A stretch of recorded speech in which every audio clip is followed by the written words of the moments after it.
이 페이지 에베소서 3장 18절 19절 2절 우리 함께 합독하여 말씀 봉독하여 읽겠습니다. 다 같이 말씀 봉독합니다. 시작. 능히 모든 성도와 함께 지식에 넘치는 그리스도의 사랑을 알고 그 너비와 길이와 높이와 깊이가 어떠함을 깨달아 하나님의 모든 충만하신 것으로 너희에게 충만하게 하시기를 구하노라. 아멘. 오늘 말씀을 통해서 지식을 뛰어넘는 그리스도의 사랑이라고 하는 말씀의 제목으로 함께 은혜 나누기를 원합니다.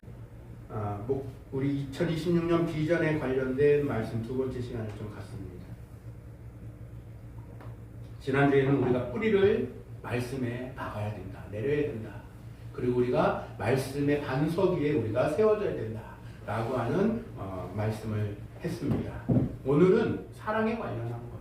그래서 우리는 그리스도의 사랑을 알고 그 사랑을 실천하는 우리가 되어야 되겠다 라고 하는 측면에서 오늘 말씀의 방향이 될 것 같습니다.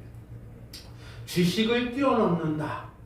이 지식을 뛰어넘는 그리스도의 사랑이다 라고 하는 말이 아마 금방 알아들을 수 있는 말이라 생각합니다. 그리스도의 사랑은 지식을 초월한다라고 하는 그런 의미가 분명합니다. 이것을 조금 다른 말로 얘기한다고 한다면 그리스도를 아는 지식은 사랑으로부터 시작됐다, 사랑으로부터 온다 라고도 말할 수 있을 것 같습니다. 신학자 폴크스는 이에 대해서 이런 말을 했습니다. 진리는 고립된 개인에 의해 파악될 수 없고 모든 성도와 공동체를 이룸으로써만 파악될 수 있다 라고 말했다라는 거예요. 진리가 무엇입니까? 하나님의 말씀의 진리에 관련된 이야기예요. 이것은 고립된 개인에 의해서 파악이 안 된다라는 거예요. 따라서 이렇게 우리가 적고 많고를 떠나서 우리 함께 공동체, 성도의 공동체로 모여서 함께 말씀을 듣고 나눌 때에 그때에 비로소 파악이 된다는 거예요. 따라서 우리들이 부족하고 연약한 점이 있다면 혹은 깨닫지 못하는 부분이 있다면 나만 알고 깨닫는 것이 아닌 함께 이 공동체 안에서 서로 세워지게 되는 그 공동체를 말하는 것이라고도 생각합니다. 예수님도 일찍이 말씀하는 부분에서도 우리가 하나님 안에서 또한 하나에 된 몸된 교회다 라는 부분들로도 우리는 또한 알고 있는 줄로 믿습니다. 따라서 하나님에 대한 지식의 내용 자체를 사랑으로 보았다 라는 점에서 이 폴크스는 이야기하고 있는 거예요. 그러므로 지식으로서는 사랑을 다 알 수는 없지만 사랑으로서는 능히 지식에 이르고 남음이 있다라는 것으로 우리는 이해할 수 있으리라 생각합니다. 지난주에 보았던 이제 에베소서 3장 14절로 17절에서의 두 가지 측면을 말씀을 드렸던 것. 그 말씀에서 특히나 바울은 이제 하나님 앞에 무릎을 꿇고 간절한 마음으로 기도하고 있다라고 말씀드렸었어요.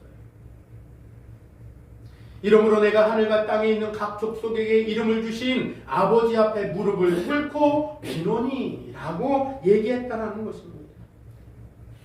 무엇을 위한 기도였습니까? 자신을 위해서 한 기도가 아니라 교인들을 위해서 능력과 신앙과 사랑으로 살아가게 해달라고 하는 그 기도의 내용이었다라는 거예요. 그리고 이것을 이제 지난주에는 두 가지로 축약을 해서 말씀을 들었던 것이었습니다. 오늘은 바로 이제 세 번째로 넘어가면서 성도의 사랑에 관련된 얘기를 하려고 하는 겁니다. 바로 여기에는 무엇이 기초가 되는 것인가? 바로 그리스도의 사랑에 기초를 하고 있다라고 하는 기도적인 측면에서 볼 때에 우리는 어떻게 기도해야 되는가? 그리스도의 사랑을 기초하여서 기도하는 저들이 되어야 될 줄로 믿습니다.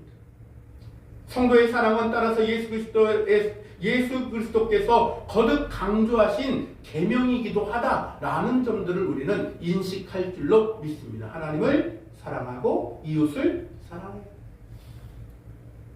성도가 사랑에 기초하지 않으면 그 믿음까지도 쓸모없는 것이 된다라고 강력하게 말하는 내용이라 생각합니다.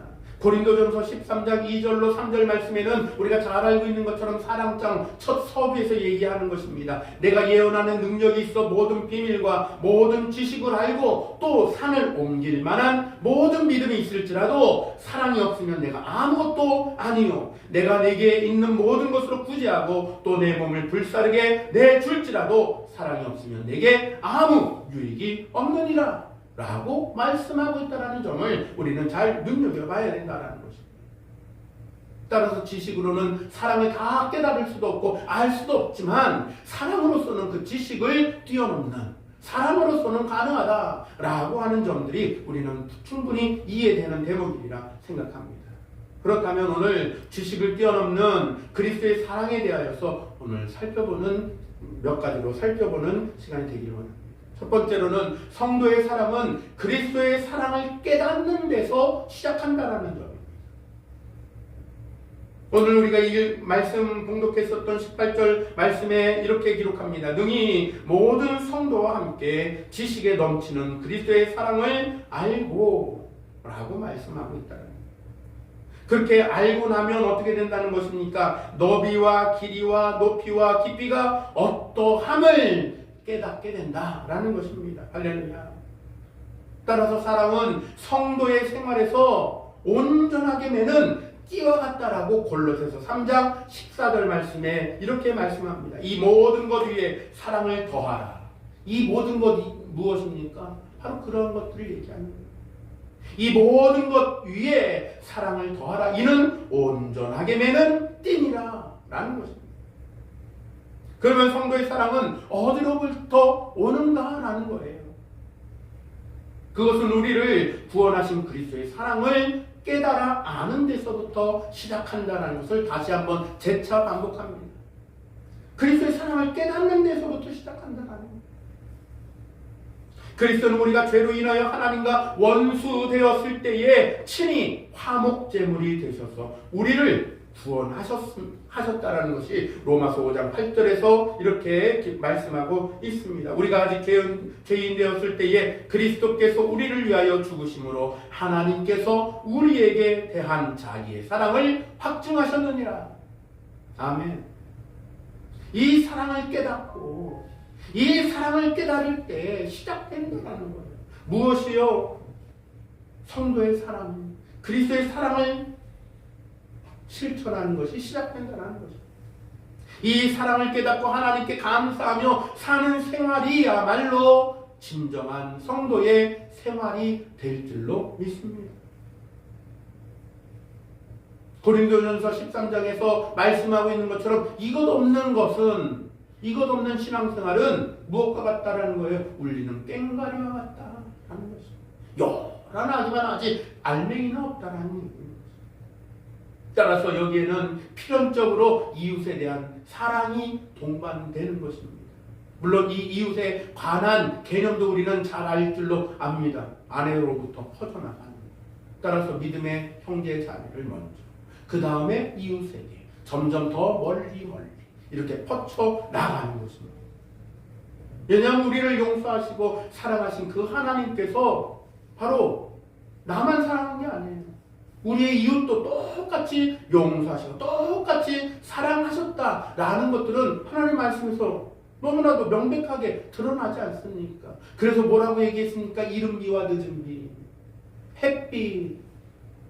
우리가 자연 속에서 하나님의 그 은혜가 모든 사람들에게 똑같이 공평하게 라고 하는 것들은 알 수 있는 대목인 것입니다.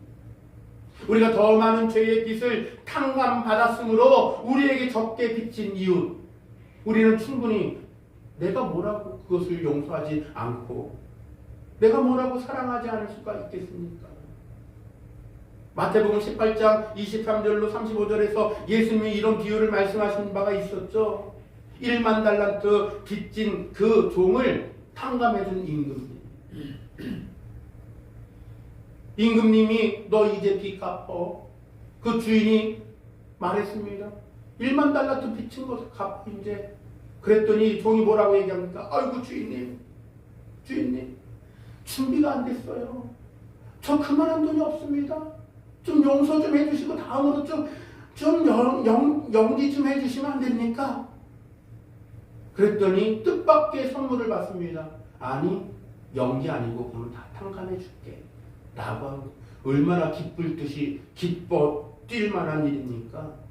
연기만 해줘도 너무 땡큐인데, 연기가 아닌, 연장을 시켜준 것이 아닌, 갚을 날을 연장시켜준 게 아니라 완벽하게 탕감시켜줬어요. 기쁜 마음으로 나오고 있었습니다. 그런데 그때 그 앞에 누가 나타났습니까? 자기에게 빚진, 그것도 비교도 안 될 만큼 적은 돈, 비교도 안 될 만큼 적은 돈을 빚진 그가 나타납니다. 야, 돈 갚어. 나 지금 돈 없는데 내일 주면 안 될까? 아니, 당장 갚어. 아니, 나 지금 돈이 없다고. 이놈을 당장 옥에 갖다 쳐넣어? 아마 이 말씀을 하신 것은 저 어른들에게 하시는 말씀이라 생각합니다. 나는 그보다 더한 큰 빚을 탕감받았는데 작고 작은 그것에 대해서 내가 뭐라고 그 은혜와 기쁨과 감사를, 감격을 금세 잊어버리고 우리는 그것에 대하여 이렇게 종조목을 내는가 라는 부분이죠. 따라서 우리는 우리에게 혹 빚진 이웃이 있다 할지라도 우리는 그를 용서하고 사랑하는 이 당연한 이치에 우리가 서야 할 줄로 믿습니다.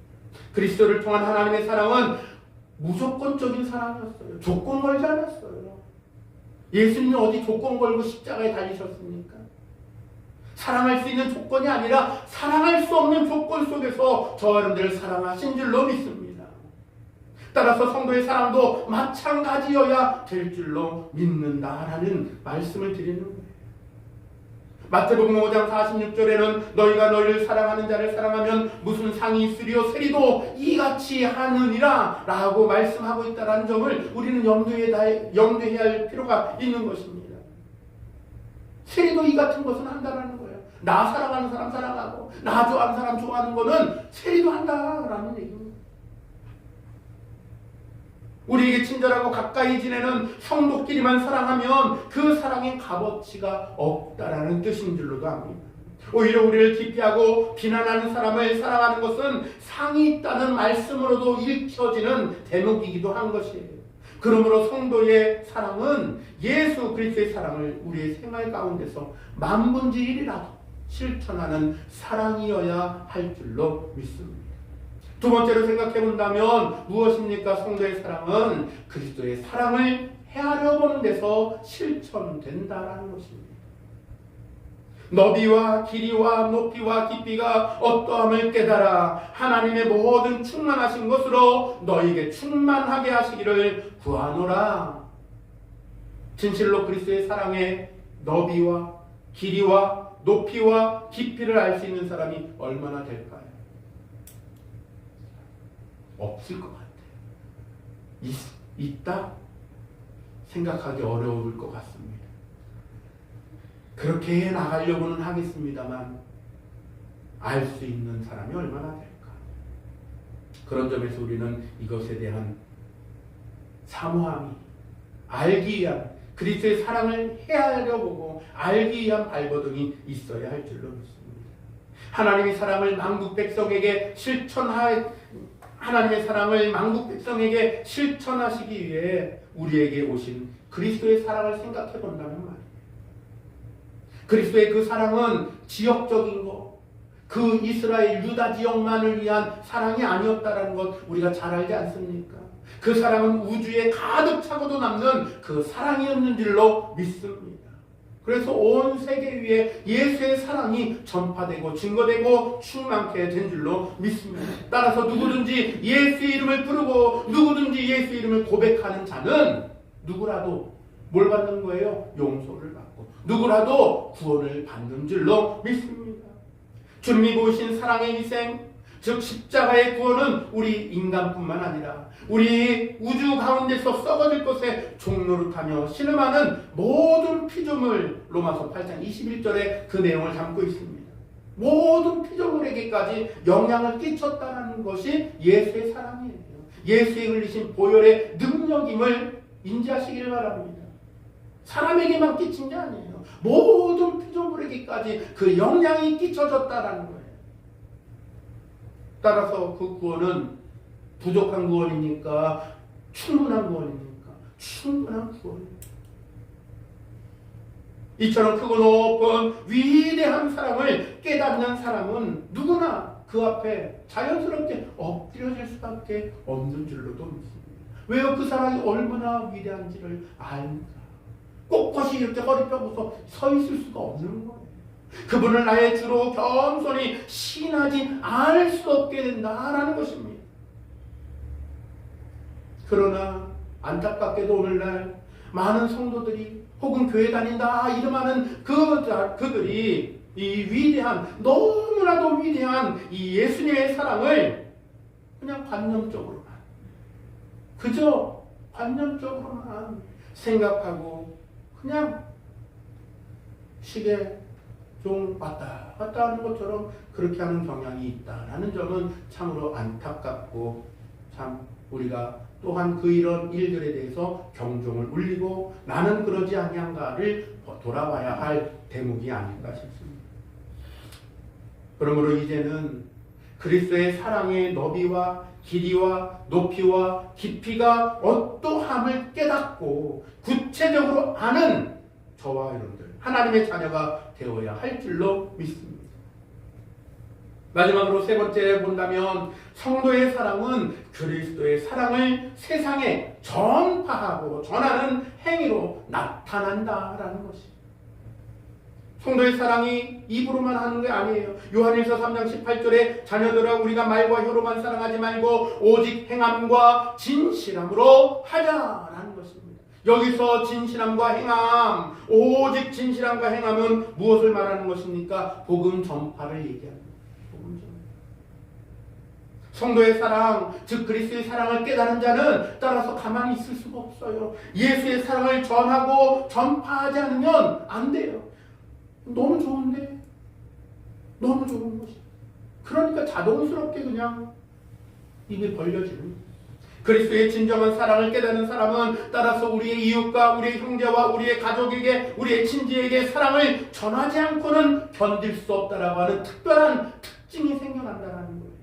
말하기 좋아해서 그런 게 아니에요. 그래서 예전에 예수 믿으면 교회 다니니 저 사람 변했어. 왜 그런 말을 합니까? 예수의 사랑을 알고 나니까. 예수를 알고 나니까 이거 나만 알고 있으면 안 되는 거거든요. 그 특징이 안에 와서 박혀버린 거예요. 예수 믿고 나니까 전에는 저 사람 얌전한 사람인 줄 알았더니 아니 어디 가든 저렇게 잘 떠들어. 저렇게 말을 잘해? 이런 말을 듣게 되는 거예요. 그래서 예전에 무슨 말까지 들었습니까? 교회 다닌 사람들 말쟁이라고 이런 말까지도 듣지 않았습니까? 물론 여기엔 알맹이 있는 말을 얘기하는 거예요. 알맹이 없는 그냥 떠드는 거를 말하는 건 아닙니다. 무슨 말을 하든지 뭐가 그 안에 있는 거예요? 예수의 사랑. 무슨 말을 하든지 뭘로 연결되는 겁니까? 예수의 사랑으로, 예수 천당, 그것으로 연결된다라는 것이. 이게 특징이에요.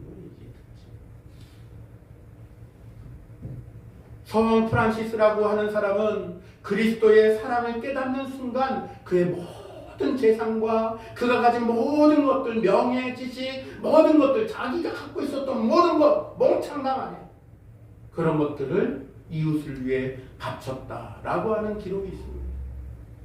그 사랑의 10,000,000,000,000이라도 전하기 위해서 일생을 헌신하기까지도 했다라고 전해지고 있습니다.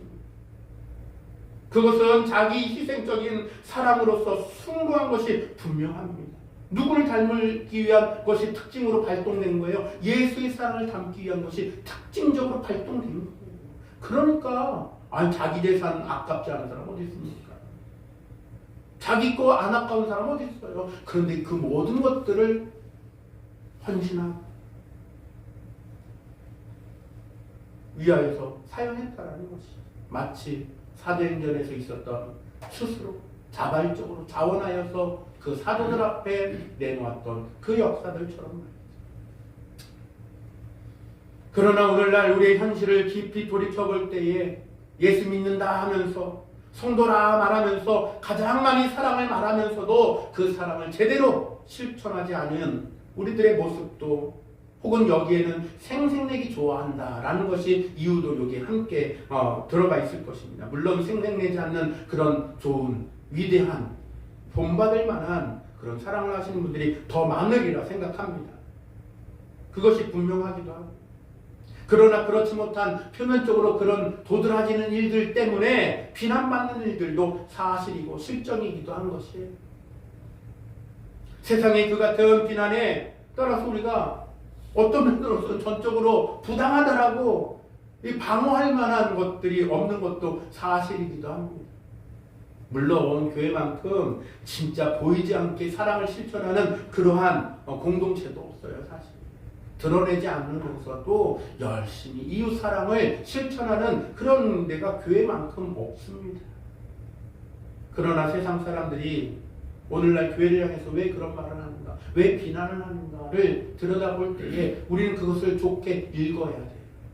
나쁘게, 야 그래 비난하기 좋아하니까 그런 거야, 괜히 흠집 잡으려고 하는 거야 라고 읽으면 안 됩니다. 그것을 그렇게 읽어버리면 풀어낼 방법이 없습니다. 그러면 세상은 점점 세상과 모호해지는 거예요. 등지는 거예요. 스스로 격리하는 거예요. 스스로. 그럼 그 세상이 말하는 비난, 세상이 말하는 조금 더 얘기하는 그것이 왜 그렇게 우리는 어떻게 읽어야 되는가?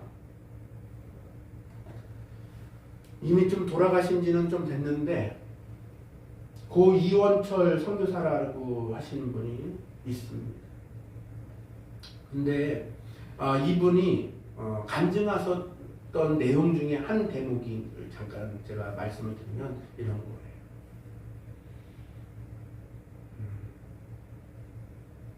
그분의 몰골을 좀 얘기하면은 아프리카 선교사였거든요.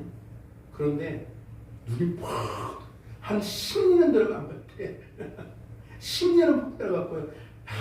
딱 말라갖고 진짜 가죽만 뼈에 걸쳐 있는 상태 같아요. 물론 여러 가지 이유로 그렇습니다. 여러 가지 이유가 복합적이 그걸 다 얘기할 수는 없어요. 여하튼 그런데 그 선교사님이 하는 말이 자기에게는 하나님께서 주신 특별한 은사가 있었다는 거예요. 영적 분별에 관련된 은사가 있었다는 것이. 그리고 예지의 능력 같은 그러한 것이 하나님께서 주신 그런 특별한 은사와 능력으로 아프리카에서 사역할 때 그렇게 일들이 일어났다는 거예요. 그래서 공동체와 함께 손을 붙들고 기도하면 자기는 원하지 않는데 손 붙잡아서 그 연결된 사람들의 죄들이 그냥 다 알아진다는 거예요. 아무개는 무슨 죄를 졌고, 아무개는 어떤 죄가 있고, 아무개는 어떤 더러운 짓을 했고, 아무개는 누구 거 훔쳐왔고, 아무개는 어떤 이런 게 막 알아진다는 거예요. 그래서 처음엔 너무 괴로웠다는 겁니다. 처음엔 너무 무섭기도 하고 손을 이렇게 놓기도 하고 그랬다는 거예요. 그런데 하루는 함께 지역 봉사를 나갔었던 팀원들끼리 손을 맞잡았어요. 현지인도 있고 함께 한국 지원팀들도 있었습니다. 그래서 손을 딱 잡고 기도를 하고 있는데 갑자기 목이 막 매드래요. 목이 막 매면서 누군가의 죄가 막 들어오는데 몸을 팔은 여자에 관련된 이야기로 막 들어오는 거였다라고 합니다. 그 팀원 중에 그 함께 지역 봉사를 나가고 그곳에 나가서 어려운 사람들을 돕는 그런 일들을 하는 사람 중에 몸 파는 사람이 있다라고 하는 사인이 자꾸만 오더라는 거예요. 순간적으로다가 이 손을 탁 놨다가 다시 붙잡았대요. 그리고 기도하는데 마음 가운데 분노가 일어나더라는 겁니다. 그리고 아름아름 묻기 시작했대요. 그랬더니 알고 났더니 교사 한 명이 지역에 나가서 어린아이들 케어해주는 교사 한 명이 생활고에 의해서 그렇게 몸을 파는 일들을 함께 병행했다라는 내용을 알게 된 겁니다. 그 한 사람만 콕 집어갖고 얘기하면 안 되니까 이원철 선교사가 그 그룹들을 함께 모았대요. 그래서 이런 것은 이렇고 저런 것은 저렇고 하면서 이런 일들을 우리가 멀리 해야 되고 이런 것들은 우리가 기피해야 된다. 이런 것은 죄다. 이런 것들은 하면 안 된다. 라는 얘기를 쭉 하는데 마음 가운데는 그 누군가가 명확하고 알죠. 얘기를 쭉 했다는 거예요. 절대 그러면 안 되는 거예요. 이건 죄다! 라고 얘기를 팍 했다는 겁니다. 그랬더니 마음이 시원하더래요. 자기 마음이 시원하더라는 겁니다. 그러고 나서 몇 주가 지났대요. 몇 주가 지나서 그 지역에 다시 방문했을 때에 그 지역 모임 장소에 들어가는 순간 하나님의 음성이 자기에게 들려주는데 야, 이 나쁜 놈아! 라는 마음이 팍 들더라고요. 야, 이 악한 놈아! 깜짝 놀랐다는 겁니다. 깜짝 놀랐어요. 이게 무슨 말이야? 이게 뭐지? 그런데 그 이후 깨닫게 하시는 능력으로 은혜로 말미암아 알아지는데 내가 너한테 그 은사를 준 건 그렇게 사용하라고 준 거 아니야. 네가 능력 있니? 그거 내가 준 거야. 그거 그렇게 사용하라고 내가 너한테 준 줄 알아? 너 너무 실망이야. 너에게 준 그 은사는 이렇게 사용하라고 줬어. 그 사정을 알고 그 어려운 사정에 있었던 몸을 팔 수밖에 없었던 그 환경을 돌아보고 그 사람을 위해서 뭘 할 수 있는지를 찾아보라고 내가 너한테 그런 은사를 줬어. 그런데 이렇게 해? 그때 자기 무릎을 꿇을 수밖에 없었고 통곡을 할 수밖에 없었다 라고 하는 그런 간증의 내용이었습니다. 저도 그 간증을 듣는데 한참 동안 울었어요. 야, 그렇구나. 하나님의 사랑은 놀랍구나. 원칙적으로 얘기하면 종교적으로, 윤리적으로 하나님의 율법의 말씀으로 되면 맞죠. 잘못 가르친 거 한 개도 없어요. 그런데 그것을 뛰어넘는, 지식을 뛰어넘는 그리스도의 사랑이 그때 선교사님에게 알게 됐다는 거예요. 한 번이라도 그 사정을 알아보려고 하는 그 노력이 있었어라고 묻더라는 거예요. 여러분, 우리는 지식을 뛰어넘는 그리스도의 사랑으로 충만해지기를 간절히 소망합니다. 하나님의 자녀가, 교회가 가져야 될 사랑은 바로 이런 사랑이지 않을까 싶습니다. 세상 사람들이 따라서 교회를 향해서, 믿는 사람들 향해서 하는 그 비난, 비방, 요구, 이것을 우리는 좋게 잘 읽어내야 될 줄로 믿습니다. 교회가 가진 사랑을 더 많이 나누고 더 많이 우리는 실천할 수 있는 동기로 삼아야 할 줄로 믿습니다. 이제 마무리하겠습니다. 14세기 때 프랑스와 싸워서 영웅적인 승리를 거뒀던 그런 웨일즈 에드워즈라고 하는 왕자가 있었다고 합니다. 근데 이 왕자가 이 왕위에 오르기 전에 그만 죽고 말았대요. 그래서 그 영웅적인 일들을 새기기 위해서 캔터베리 사원에다가 동상을 세웠었다고 합니다.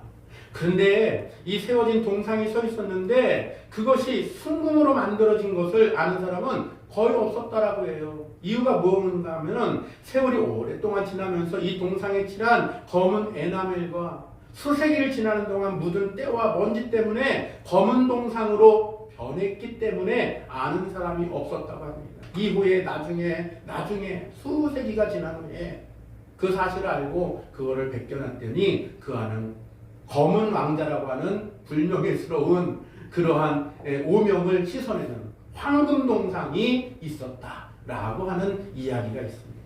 찬란한 황금빛을 냈더라는 거죠. 이와 같이 우리 그리스도인들의 생활에 있어서 빛나야 할 황금빛이 무뎌지고 흐려져서는 안 될 줄로 압니다.